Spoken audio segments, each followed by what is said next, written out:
For centuries, the Korean Peninsula has been marked by competing dynasties and a political tug-of-war.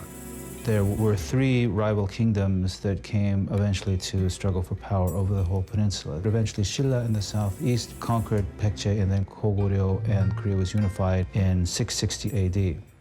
Korea had 1,300 years of unity.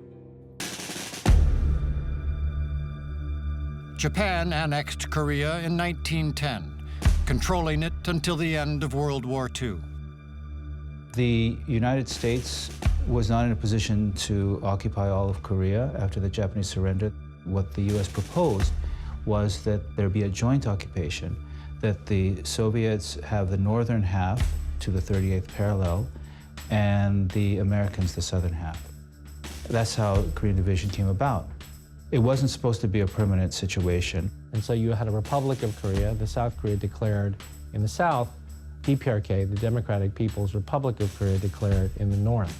The divided Korea that only became further cemented in June of 1950 when the North Koreans executed a surprise invasion of South Korea. With Chinese and Soviet support, North Korea invaded the South in 1950. The U.S. sent troops to defend its ally and to stop the advance of communism.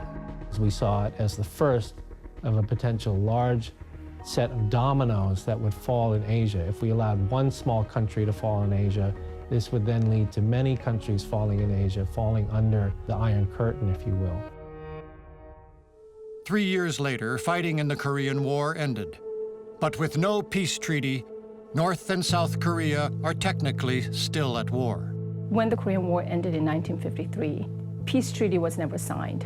There was only an armistice to temporarily freeze the war. More than 60 years later, the U.S. still has tens of thousands of troops based in South Korea. The U.S. has a defense mutual treaty with South Korea that says if there's another aggression, they will come to each other's aid. Today, there's about 28,500 U.S. soldiers stationed in South Korea.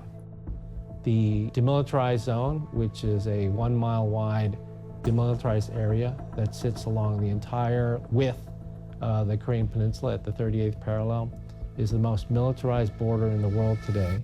It's one of the major flashpoints in the world for potential war to break out.